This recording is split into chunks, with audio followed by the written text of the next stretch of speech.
Hello everybody, Benedictatorr here with part 4 of my beginner's guide to the Bioshock Any percent speedrun, and today we are going to be going over Neptune's bounty. So the first thing to keep in mind is that you can start holding forward while you have the loading screen here.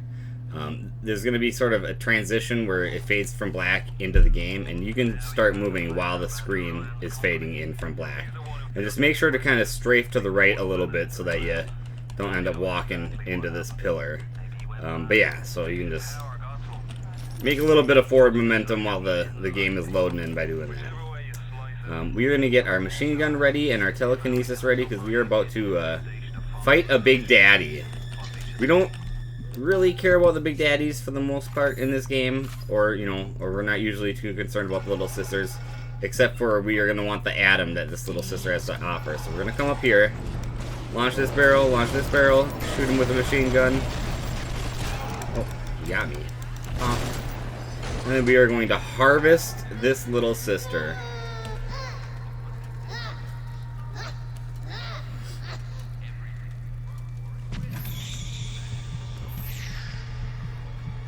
The reason we're harvesting instead of saving is just so we can get some extra atom, because we're going to want to buy a few things from an upcoming gatherer's garden here. So I would recommend switching to some armor-piercing rounds with the pistol if you have it, or just make sure you have enough ammo to kill this machine right there. We're going to come on over to this gatherer's garden, buy a plasmid slot, and then we're going to get Winter Blast and put it in place of where the electric bolt is. So we're going to want to make sure we have telekinesis, incinerate, and then also Winter Blast there. Alright, and after that, come over here. I'd probably make a quick save once you get here. So the plan here, what we want to do is we want to freeze this guy right when he gets about to this area. And we can do that in a couple different ways. We can either light him on fire when he's standing over here, which will make him run towards the water beneath us, right down there, to put himself out. Or, if he's on this side of that little pillar, he'll eventually slowly walk up this way, and we can kind of just wait. But either way, light him on fire, freeze him, or just wait for him to walk over here and freeze him. And then after you freeze him in that spot, you just want to shoot this guy so that he kind of doesn't bite you while you're doing this next part. And I'll kind of show you. Come up here, light him on fire, freeze him, take care of that guy. Oh, hide behind the pillar. There we go. And the next part is that we're going to want to drop down onto that pillar. We're going to want to walk on top of this guy's head. Nice. And then we are going to use telekinesis to grab his hat off his head. Perfect. And after he gets unfrozen and he starts moving around like that, you just want to kill him. And as long as all that goes well, you can go ahead and crouch on top of him. Make sure you're kind of centered up on him, like I said in that last video, that you're kind of, aiming at his belt where his belt would be. And then go ahead and make yourself a good old quick save here. Now what we're going to want to do is we're going to get on top of the stairs here. And you can do some quick telekinesis movement, which, basically use telekinesis, and then switch your weapon, which kind of just will stop your movement.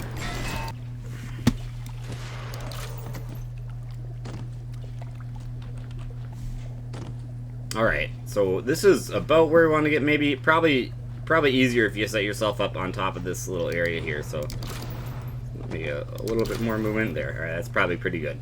So what we're going to want to do is we're going to want to fly through this little section here, and we're going to want to sort of land next to the door on the other side there. And I'll kind of show you what I'm talking about. So the idea is that we're going to telekinesis on this body and land right about there. So let's give it a shot. And the one thing you're going to want to keep in mind is that there's some, geometry to look out for. You're going to want to try not to hit this sign. You're going to try not to hit this thing on the left here. It's kind of a, kind of a tricky movement. Not like the craziest thing in the world, but it can take a few tries. Not too bad. Alright, so I'm going to maybe move myself a little bit there. Alright, so this is right about where we want to be. And this door is going to stay shut until you move just a tiny bit. So all you got to do is just move a little bit and that door will open up. Then we're going to want to move a little bit further forward there. bad. A little bit further. This is a little further. This is pretty good. Okay.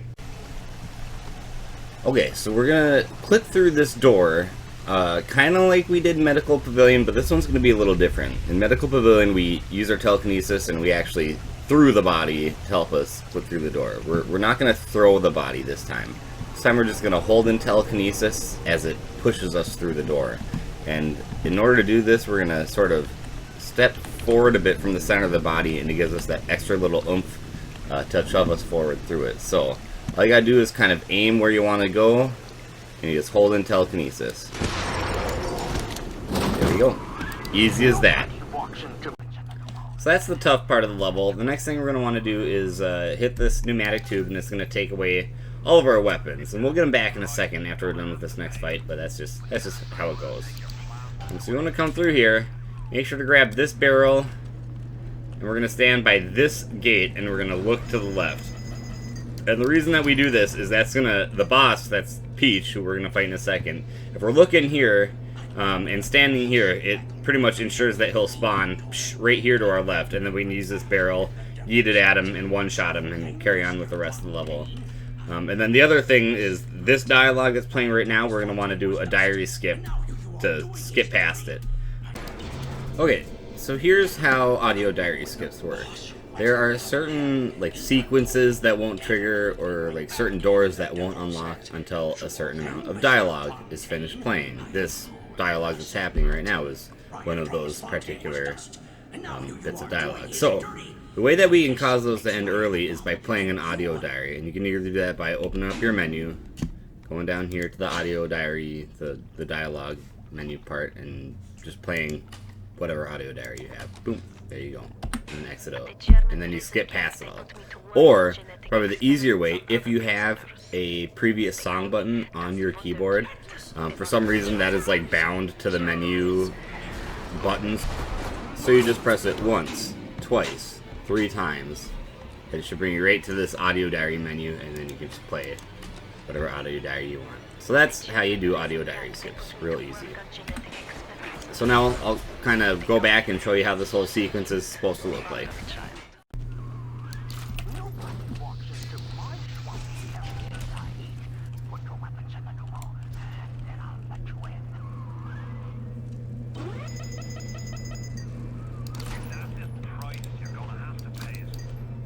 So we'll wait right here, wait for the Peach dialogue to play. Then we'll play our audio diary, and we'll wait till Peach screams Atlas. Then we turn around, hit him with the barrel, and you grab his body and yeet it at this guy who comes up the stairs here. Come over here, do a little strafe jump while you grab your weapons, melt this.